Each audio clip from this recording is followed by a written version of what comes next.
Today we will talk about how to study history. आज हम लोग बात करेंगे कि हिस्ट्री को कैसे पढ़ें, यानी इतिहास को कैसे पढ़ें।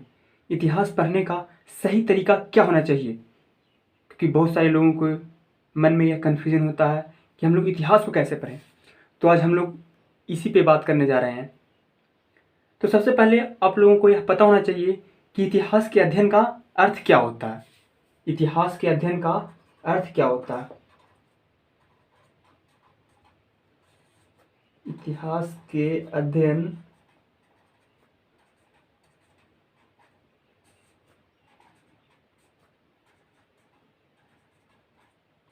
इतिहास के अध्ययन का अर्थ क्या है। तो इतिहास के अध्ययन का अर्थ फैक्ट्स का कलेक्शन नहीं होता है।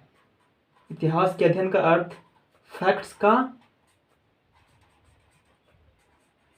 इतिहास के अध्ययन का अर्थ फैक्ट्स का कलेक्शन नहीं होता है। यह बात हमें ध्यान देना। इतिहास के अध्ययन का अर्थ फैक्ट्स का कलेक्शन नहीं है। तो फिर क्या है। इतिहास के अध्ययन का अर्थ है परिवर्तन के तत्वों को रेखांकित करना। परिवर्तन के तत्वों को रेखांकित करना।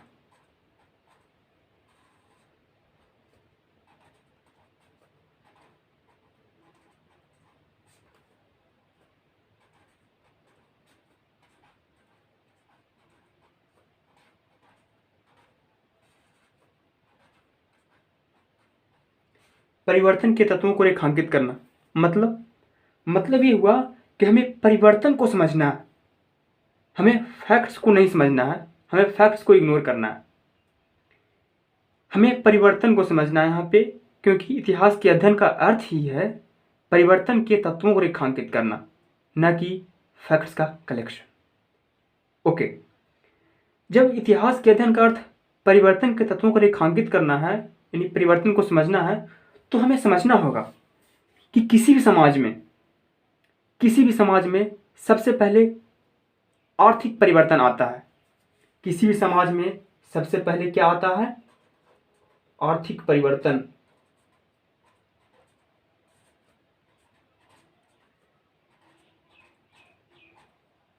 किसी भी समाज में सबसे पहले क्या आता है? आर्थिक परिवर्तन आता है।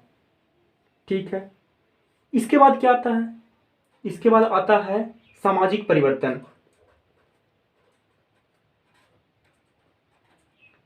इसके बाद सामाजिक परिवर्तन आता है। ओके, जब सामाजिक परिवर्तन आता है, कहने का मतलब ये हुआ कि समाज में एक परिवर्तन आ गया। जब समाज में परिवर्तन आया मतलब नए वर्ग उभर कर आते हैं। जब समाज में एक परिवर्तन आता है, इसका मतलब ये हुआ कि नए वर्ग उभर कर आते हैं।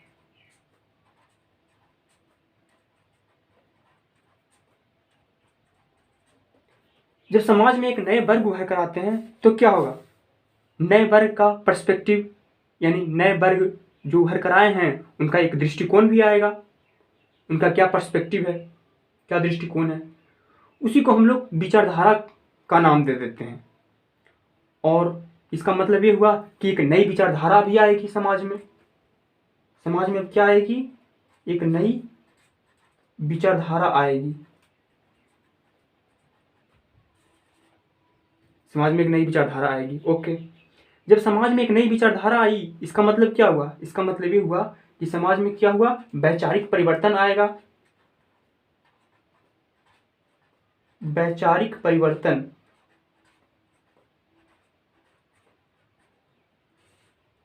समाज में क्या हुआ? वैचारिक परिवर्तन आएगा। ओके, वैचारिक परिवर्तन आएगा। इसके बाद क्या होगा?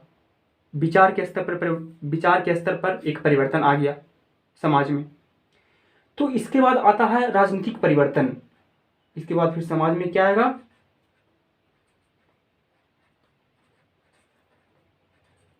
इसके बाद समाज में राजनीतिक परिवर्तन आता है।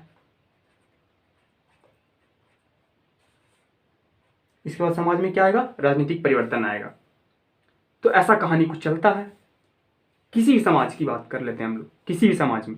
ओके, अब हो सकता है कि आप लोगों को यह समझने में थोड़ी सी परेशानी हो रही होगी या फिर समझ में नहीं आया होगा, तो हम लोग इसी को एक एग्जाम्पल के हेल्प से समझने का प्रयास करते हैं। एक उदाहरण लेते हैं समझने के लिए। तो वह उदाहरण क्या है? तो उदाहरण के लिए हम लोग लेते हैं, जैसे व्यावसायिक क्रांति आई थी। व्यावसायिक क्रांति आई थी, वह क्या था? एक आर्थिक परिवर्तन था। व्यावसायिक क्रांति एक आर्थिक परिवर्तन था। चलो हम लोग देखते हैं एग्जाम्पल के हेल्प से।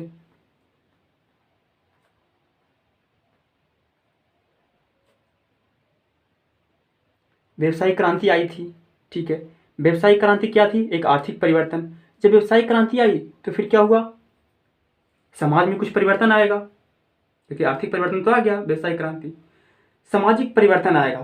तो सामाजिक परिवर्तन यानी समाज में क्या परिवर्तन आएगा? समाज में व्यापारी वर्ग उभर कर आएंगे, यानी व्यापार होगा, ट्रेड होगा, ठीक है ना। तो हम लोग कह सकते हैं कि यहाँ पे ट्रेड का प्रचलन होगा, यानी व्यापार होगा। सामाजिक परिवर्तन में ट्रेड का क्या हुआ? प्रचलन हो गया व्यवसायिक क्रांति के बाद, ठीक है। ट्रेड का प्रचलन होगा। ट्रेड का प्रचलन हुआ, इसका मतलब क्या? ये तो सामाजिक परिवर्तन हुआ। फिर नए वर्ग उभर कर आएंगे। नए वर्ग उभर कर आएंगे मतलब कौन से वर्ग? तो यहाँ पे व्यापारी वर्ग उभर कर आएंगे, जो व्यापार वगैरह करते हैं। इसलिए हम लोग कह सकते हैं कि मध्य वर्ग उभर कर आए। इसके बाद क्या हुआ? मध्य वर्ग उभर कर आए, ठीक है। मध्य वर्ग उभर कर आ गए। जब मध्य वर्ग उभर कर आएंगे तो उनकी एक विचारधारा भी आएगी समाज में, उनका एक दृष्टिकोण आएगा हमारे समाज में। तो उनकी जो विचारधारा थी, वह विचारधारा को हम लोग क्या नाम दे सकते हैं? कह सकते हैं मध्य वर्ग की विचारधारा। जो विचारधारा आएगी उसको हम लोग क्या नाम दे सकते हैं? मध्य वर्ग की विचारधारा। मध्य वर्ग की विचारधारा कह सकते हैं। ओके, नो प्रॉब्लम, कह सकते हैं, कोई दिक्कत नहीं है हमें। अब मध्य वर्ग की विचारधारा आई, तो मध्य वर्ग की विचारधारा क्या थी? आप लोगों को लग रहा होगा अब कि मध्य वर्ग की विचारधारा क्या थी। तो मध्य वर्ग की विचारधारा थी मुक्त अर्थव्यवस्था। मुक्त अर्थव्यवस्था।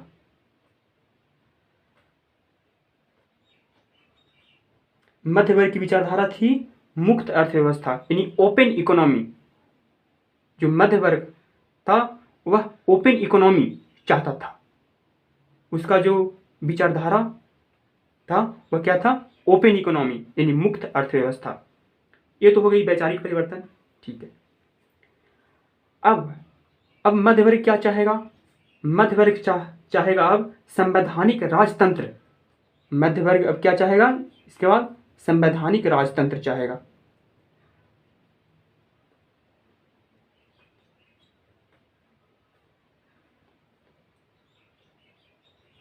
मध्य वर्ग अब क्या चाहेगा? संवैधानिक राजतंत्र चाहेगा।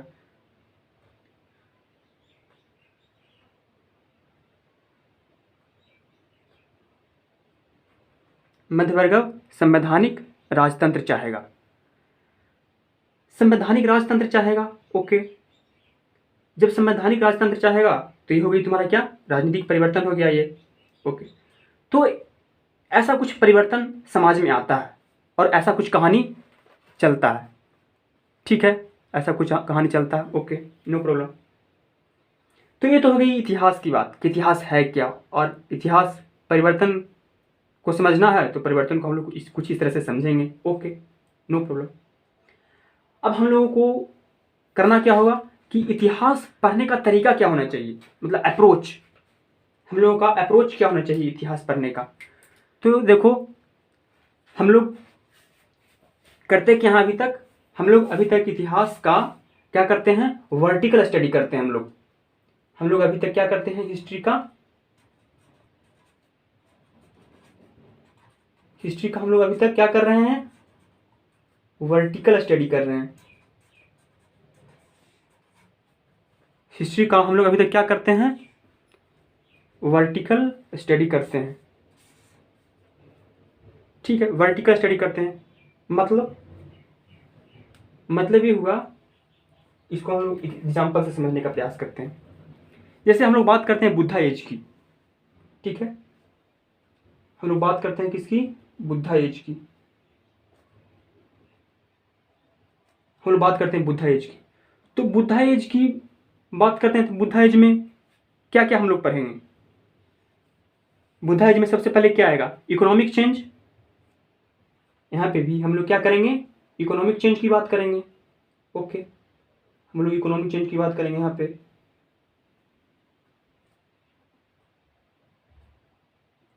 इकोनॉमिक चेंज की बात करेंगे बुद्धा एज में, ठीक है। अब जब इकोनॉमिक चेंज आएगा तो फिर क्या आएगा, सोशल चेंज आएगा, यानी सामाजिक परिवर्तन आएगा, सोशल चेंज आएगा, बिल्कुल आएगा सोशल चेंज। जब सोशल चेंज आ गया तो फिर क्या आएगा, इसके बाद आता है पॉलिटिकल चेंज। इसके बाद आएगा पॉलिटिकल चेंज। ओके, फिर पॉलिटिकल चेंज के बाद आता है क्या, कल्चरल चेंज आता है।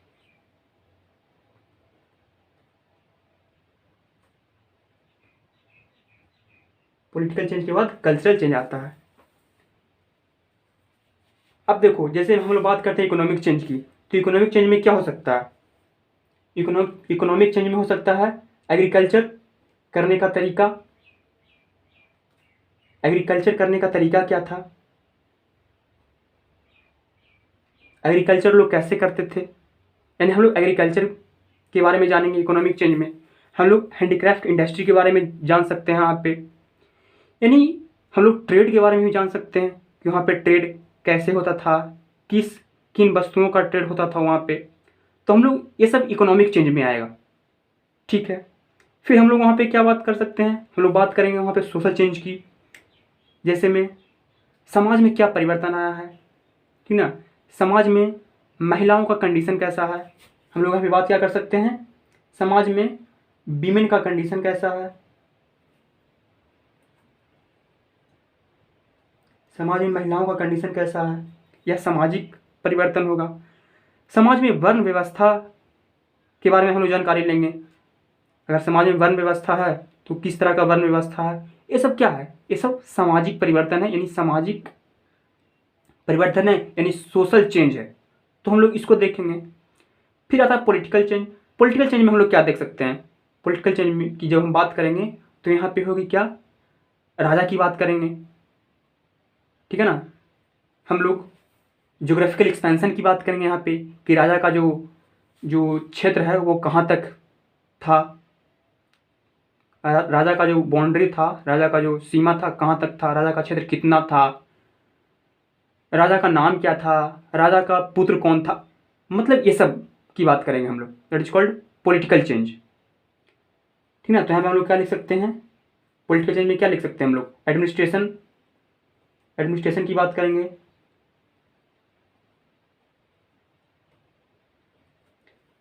ठीक है, फिर कल्चरल चेंज में हम लोग बात क्या कर सकते हैं, कल्चरल चेंज में हम लोग बात कर सकते हैं रिलीजन की बात कर सकते हैं। कल्चरल चेंज में हम लोग बात कर सकते हैं किसकी, रिलीजन की बात कर सकते हैं। तो ऐसा कुछ कहानी चलता है। तो हमने यहाँ पे किया क्या, हमने यहाँ पे कोई एक टॉपिक उठाया, बुद्धा एज को एक टॉपिक उठाया और हमने बुद्धा एज की पूरी जानकारी ले ली। हमने बुद्धा एज की क्या किया, यहाँ पे पूरी जानकारी ले ली, यानी अंतर तक जाते हैं। यहाँ पे हमने क्या किया, बुद्धा एज के बारे में अंतर तक जानकारी लिया कि वहाँ पे इकोनॉमी कैसा था, वहाँ का सोशल चेंज कैसे हुआ, फिर पॉलिटिकल चेंज कैसे हुआ, कल्चरल चेंज कैसे हुआ। मतलब हम लोग यहाँ पे अंदर तक जाते हैं, हम लोग यहाँ पे इस टॉपिक की पूरी जानकारी लेते हैं। That is called vertical study. इसी तरह से हम बात करेंगे, बुद्धा एज की बात कर लिए, फिर हम लोग बात करेंगे क्या, इसके बाद हम लोग बात कर सकते हैं मौर्य एज की बात कर सकते हैं। इसके बाद हम लोग किसकी बात कर सकते हैं, मौर्य एज की बात कर सकते हैं। हम लोग मौर्य एज में बात करेंगे क्या, अगर हम लोग बात करते हैं मौर्य एज की, तो मौर्य एज में फिर हम लोग देखेंगे, फिर मौर्य एज में हम लोग देखेंगे क्या कि मौर्य एज में इकोनॉमिक चेंज कैसे हुआ, ठीक ना। मौर्य में भी हम लोग देखेंगे क्या कि इकोनॉमिक चेंज कैसे हुआ, सोशल चेंज कैसे हुआ, ठीक है। फिर हम लोग यहाँ पे भी देखेंगे क्या, कोई पॉलिटिकल चेंज कैसे हुआ, यहाँ पे फिर हम देखेंगे कल्चरल चेंज कैसे हुआ। तो ऐसा कुछ मौर्य एज में भी हम लोग ऐसा कुछ देखेंगे। This is called vertical study. इसके बाद फिर हम लोग और बात कर सकते हैं क्या, मौर्य के बाद पोस्ट मौर्य में ऐसा ही कुछ ऐसा ही कि पोस्ट मौर्य में क्या हुआ। पोस्ट मौर्य की बात हम लोग करेंगे, पोस्ट मौर्य की बात हम लोग कुछ इस तरह से ही करेंगे, ठीक ना। पोस्ट मौर्य की बात भी हम लोग कुछ इस तरह से ही करेंगे कि economic change, economic, social, political और कल्चरल। तो यहाँ पे भी बात हम लोग पोस्ट मॉडर्न में भी कुछ ऐसा ही करेंगे। इकोनॉमिक कैसा था, ठीक है ना, ऐसा ही कुछ यहाँ पे एरर कर देते हैं, आप लोग समझ जाइएगा। फिर पोस्ट मॉडर्न के बाद फिर ऐसा ही कुछ कहाँ क्या चलेगा, गुप्ता में भी ऐसा कुछ चलेगा, यानी गुप्ता एज की बात करेंगे हम लोग। तो मतलब ऐसे ही देखेंगे वहाँ भी कि गुप्ता एज में इकोनॉमिक चेंज क्या हुआ, सोशल चेंज क्या हुआ, ठीक है ना। फिर हम लोग वहाँ भी देखेंगे क्या, पॉलिटिकल चेंज कैसे हुआ और कल्चरल चेंज कैसे हुआ। कुछ इस तरह की कहानी हम लोग देखते हैं।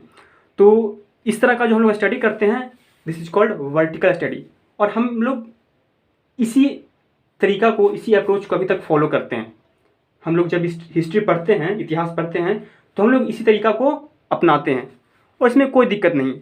हमें यह तरीका अपनाना चाहिए, बिल्कुल अपनाना चाहिए। लेकिन दिक्कत तब हो जाता है कि हम लोग सिर्फ और सिर्फ इसी तरीका को अपनाते हैं।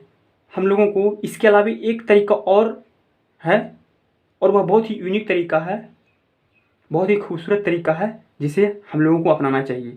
और उस तरीका का नाम है हॉरिजॉन्टल स्टडी। चलिए हम लोग उसकी भी बात करते हैं कि हॉरिजॉन्टल स्टडी क्या होता है।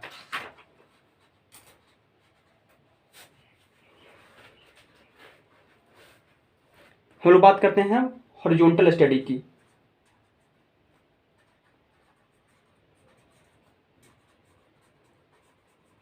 हॉरिजॉन्टल स्टडी में हम लोग क्या करेंगे, जब हम बात करते हैं हॉरिजॉन्टल स्टडी की, तो यहाँ पे हम लोग क्या करते हैं, एक टॉपिक को दूसरे टॉपिक से रिलेट करने का प्रयास करते हैं। हम लोग एक टॉपिक को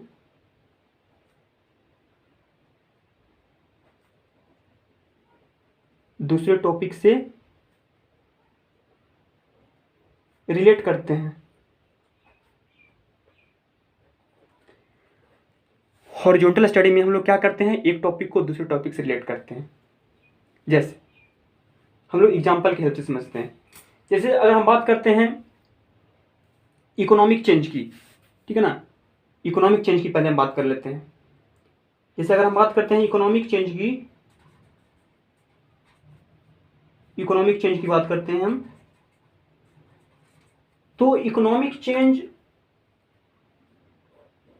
चेंज हुआ आपका, ये इकोनॉमिक चेंज मतलब किस तरह से हुआ। जैसे इकोनॉमिक चेंज बुद्धा एज में कैसे हुआ, इकोनॉमिक चेंज जो हुआ वह बुद्धा एज में कैसे हुआ। फिर इसके बाद इकोनॉमिक चेंज जो हुआ वह बुद्धा एज के बाद क्या है, मौर्य एज, यानी मौर्य एज में कैसे हुआ इकोनॉमिक चेंज। मेरी बात को समझने का प्रयास कीजिएगा।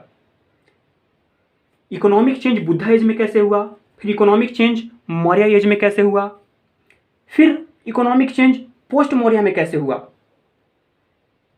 इकोनॉमिक चेंज पोस्ट मौर्य में कैसे हुआ, पोस्ट मौर्य एज में कैसे हुआ, और फिर इकोनॉमिक चेंज पोस्ट मौर्य के बाद आएगा गुप्ता एज। तो फिर इकोनॉमिक चेंज गुप्ता एज में कैसे हुआ, ठीक है, गुप्ता एज में कैसे हुआ इकोनॉमिक चेंज। फिर हम लोग बात करेंगे कि इकोनॉमिक चेंज पोस्ट गुप्ता में कैसे हुआ, पोस्ट गुप्ता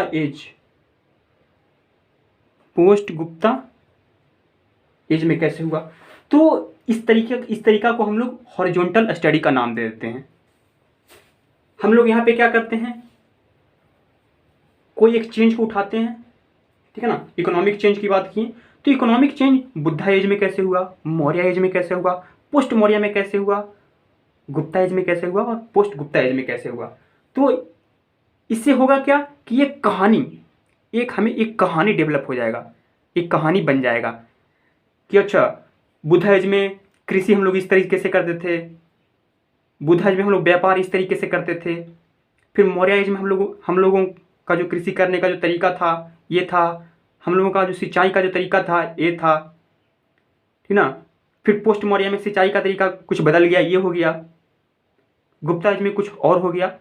तो इससे होगा क्या, इससे एक कहानी का फॉर्मेशन होगा, इससे एक कहानी बन जाएगा और फिर चीज़ें हमें आसानी से समझ में आ जाएगी और चीज़ें हमेशा के लिए हमेशा के लिए समझ में आ जाएगी कि एक कहानी चल कैसे रहा है, हो क्या रहा है, ठीक है ना। तो ये तो होगी इकोनॉमिक चेंज की बात। इसी तरह से हम लोग फिर बात कर सकते हैं किसकी, सोशल चेंज की भी बात कर सकते हैं हम लोग बात कर सकते थे सोशल चेंज की, कि सोशल चेंज, जो सोशल चेंज हुआ वह बुद्ध एज में कैसे हुआ, ठीक ना, फिर मौर्य एज में कैसे हुआ, फिर जो सोशल चेंज है वो पोस्ट मौर्य में कैसे हुआ, ठीक है, फिर गुप्ता एज में कैसे हुआ और फिर उसके बाद पोस्ट गुप्ता में कैसे हुआ। तो हम लोग कुछ इस तरह का कहानी बना सकते हैं। जैसे मैं सोशल चेंज की बात करता हूँ तो महिलाओं का कंडीशन बुद्ध एज में कैसा था, महिलाओं का कंडीशन मौर्य एज में कैसा था, महिलाओं का कंडीशन पोस्ट मौर्य में कैसा था, महिलाओं का कंडीशन गुप्ता एज में कैसा था, महिलाओं का कंडीशन पोस्ट गुप्ता में कैसा था। तो एक कहानी बन जाएगा और हमें कहानी से चीज़ें अधिक समझ में आती है और हम अधिक समय के लिए यह दिमाग में रहती है। इसीलिए हमें इस तरीका को अपनाना चाहिए। यह एक बहुत ही कारगर तरीका है, यह बहुत ही फ़ायदा पहुंचाएगा आप लोगों को यह तरीका। तो इस तरह से हो गया सोशल चेंज। इसके बाद हम लोग बात कर सकते हैं किसकी, बताइए आप लोग। हम लोग बात करेंगे पॉलिटिकल चेंज की भी बात कर सकते हैं। इसके बाद हम लोग पॉलिटिकल चेंज की भी बात कर सकते हैं कि पॉलिटिकल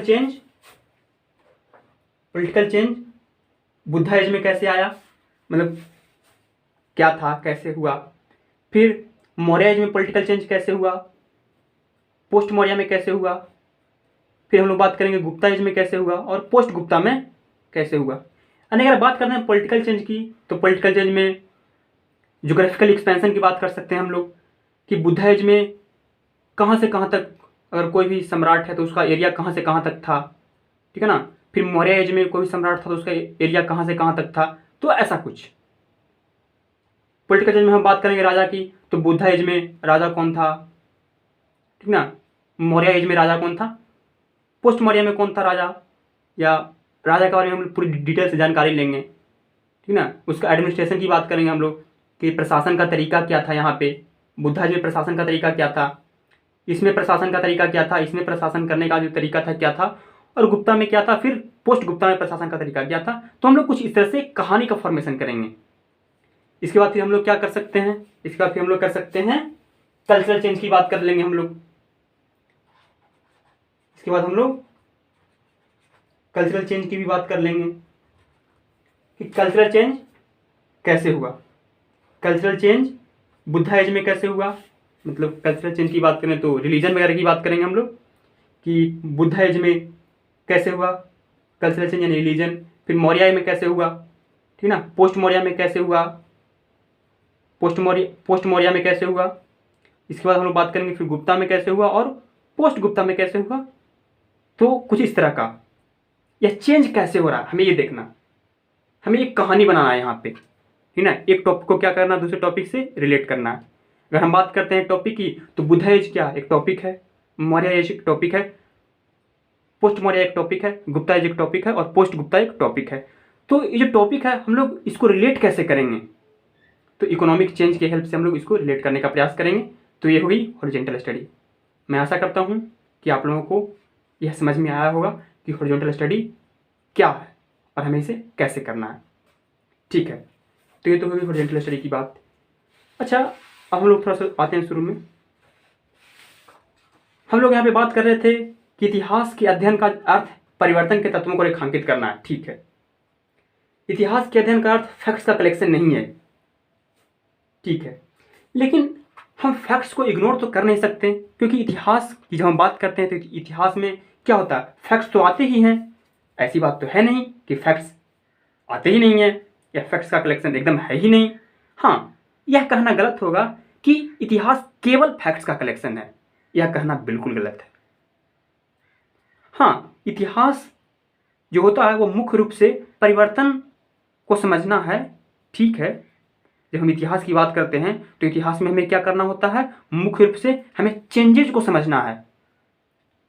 लेकिन हम लोग फैक्ट्स को इग्नोर तो कर नहीं सकते हैं, तो थोड़ा सा हम लोग फैक्ट्स पे एक नज़र डालते हैं कि फैक्ट्स क्या है, हम लोग फैक्ट्स को कैसे याद रख सकते हैं। तो हम लोग थोड़ा सा उसकी बात कर लेते हैं। चलिए,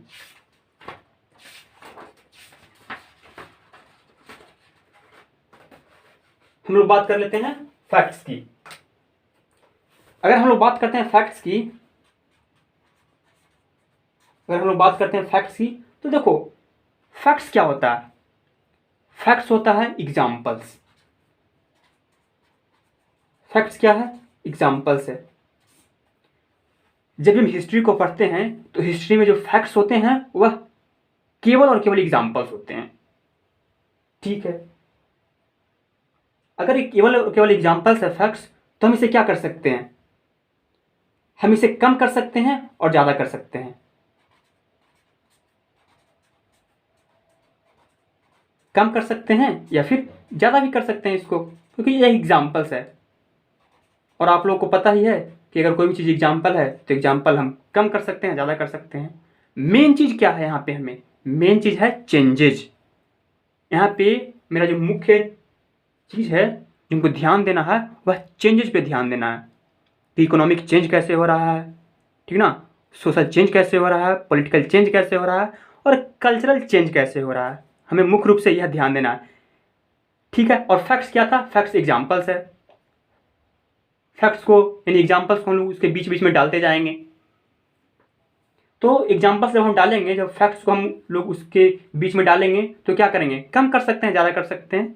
तो इसके लिए टेंशन नहीं लेना, ठीक है, हमें इसके लिए टेंशन नहीं लेना, कोई दिक्कत नहीं। अब देखो, जब फैक्ट्स क्या है, एग्जाम्पल्स है, तो यह स्वतंत्र नहीं होता है। जो फैक्ट्स होता है यह क्या है, स्वतंत्र नहीं होता है। इसको हम स्वतंत्र नहीं छोड़ सकते, यह स्वतंत्र नहीं होता है। स्वतंत्र नहीं होता है कहने का मतलब क्या, स्वतंत्र नहीं होता है कहने का मतलब क्या हुआ कि यह जो फैक्ट्स है ना वो स्वतंत्र रूप में एग्जिस्ट कर ही नहीं सकता है।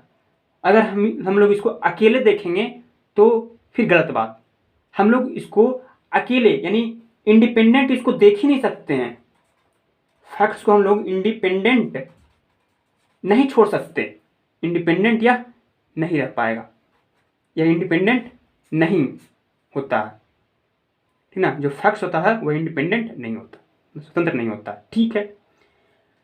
यह स्वतंत्र रूप में एग्जिस्ट ही नहीं कर सकता है। तो हम करेंगे क्या, हाँ देखो, अब हमें करना यह है यहाँ पे कि फैक्ट्स को हम लोग कॉन्सेप्ट से जोड़कर देखेंगे। हम लोग करेंगे क्या, फैक्ट्स को कॉन्सेप्ट से जोड़कर देखेंगे। हम लोग फैक्ट्स को कॉन्सेप्ट से जोड़कर देखेंगे। मतलब क्या हुआ, मतलब ये है कि जैसे मैं, ये आपका फैक्ट्स है, ठीक है। तो फैक्ट्स और कॉन्सेप्ट को हम दोनों को जोड़ देंगे। फैक्ट्स और कॉन्सेप्ट को हम लोग क्या करेंगे, दोनों को साथ में देखेंगे, क्योंकि जो फैक्ट्स है वो तो स्वतंत्र रूप में हो नहीं सकता है, इंडिपेंडेंट वो तो एग्जिस्ट कर नहीं सकता है। जब इंडिपेंडेंट एग्जिस्ट नहीं कर सकता है तो हमें क्या करना है, दोनों को साथ में देखना है। कोई चेंजेज हुआ तो चेंज के बीच में हमको क्या करना है, फैक्ट्स को घुसा देना है, चेंजेस के बीच में फैक्ट्स को डाल देना है। आई होप आपको बात समझ में आई होगी। तो देखो, हमें यह करना क्या है कि फैक्ट्स और कॉन्सेप्ट को जोड़ कर देखेंगे। तो होगा क्या कि फैक्ट्स और कॉन्सेप्ट जुड़ जाएगा दोनों। तो जो कॉन्सेप्ट होगा वो हमें क्या करेगा, फैक्ट की याद दिलाएगा। जब दोनों जुड़ जाएगा तो क्या करेगा, फैक्ट्स हमें कॉन्सेप्ट की याद दिलाएगा और कॉन्सेप्ट हमें फैक्ट की याद दिलाएगा। कॉन्सेप्ट हमें फैक्ट की याद दिलाएगा और फैक्ट्स हमें कॉन्सेप्ट की याद दिलाएगा, क्योंकि दोनों जुड़ा हुआ है। तो इस तरह से अगर हम पढ़ते हैं हिस्ट्री को तो हम लोग आसानी से हिस्ट्री को समझ सकते हैं और हमें कोई दिक्कत होगा नहीं, और हमें फैक्ट्स भी हमें आसानी से याद हो जाएगा और हमें यह बोरिंग नहीं लगेगा, हमें बहुत ही इंटरेस्टिंग लगेगा और हम लोग इसको इंजॉय कर पाएंगे, हम लोग इतिहास को भी इंजॉय कर पाएंगे। ठीक है, तो मैं अपनी बात को इसी के साथ समाप्त करना चाहूँगा। That's all for today. Have a nice day.